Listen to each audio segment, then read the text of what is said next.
মানুষের আছে যত বেশি তার চাই তত বেশি। শেখ সাদি রহিমাহুল্লাহ ইরানের বিখ্যাত কবি, বালাগাল উলা বিকামালিহি কাশাফাদ দুজা বিজামালিহি, এই কবিতা লিখে বিখ্যাত হয়েছিলেন।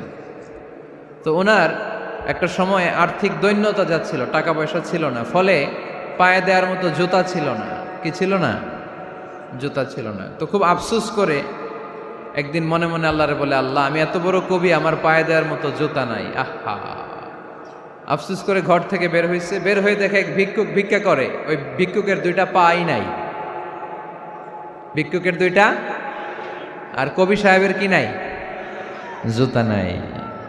কবি সাহেব যখন এই দৃশ্য দেখছে, হায় রে আমার তো পা আছে, এর তো পাই নাই, সেজদায় পড়ে গেল। আর আল্লাহরে বলে, আল্লাহ শুকর আলহামদুলিল্লাহ, বেশ ভালো আছি, আর কিছু লাগবে না। এজন্য শান্তি হচ্ছে শুকর আলহামদুলিল্লাহর ভিতরে।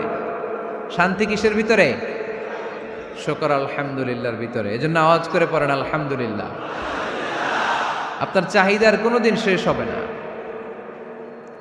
দেখবেন যার পা নাই, সে পা দেখে আফসোস করে, ইস লোকটা হেঁটে যায়, কি সুন্দর যায়, আমি তো হাঁটতে পারি না, যদি হাঁটতে পারতাম, যদি দুইটা পা থাকতো।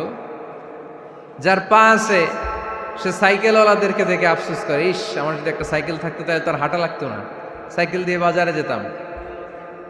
যার সাইকেল আছে সে আবার হুন্ডাওয়ালাদেরকে দেখে আফসোস করে, ইস একটা হুন্ডা যদি থাকতো তাহলে তো ভোঁ ভোঁ করা যাইতো না।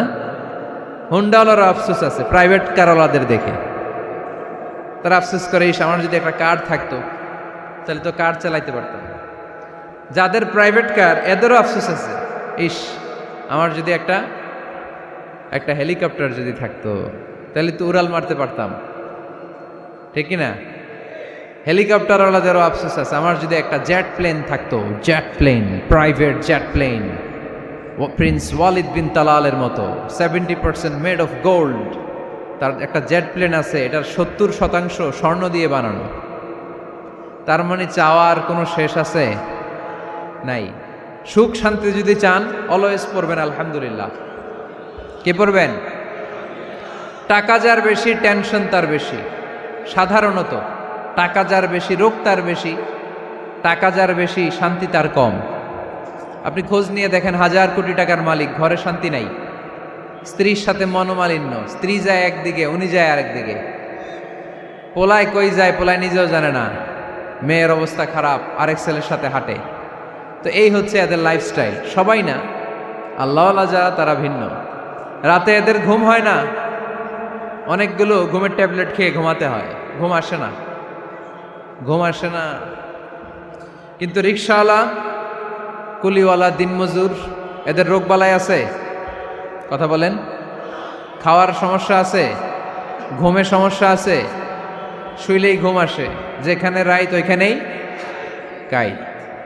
ঘুমাইতে দেরি, নাক ডাকতে দেরি হয় না, ওর নাকের ডাকের আওয়াজে ট্রাকের ইঞ্জিনও ফেল। শান্তির ঘুম। এই জন্য সবসময় শান্তি খুঁজতে হবে। কি খুঁজবো? শান্তি দেওয়ার মালিককে।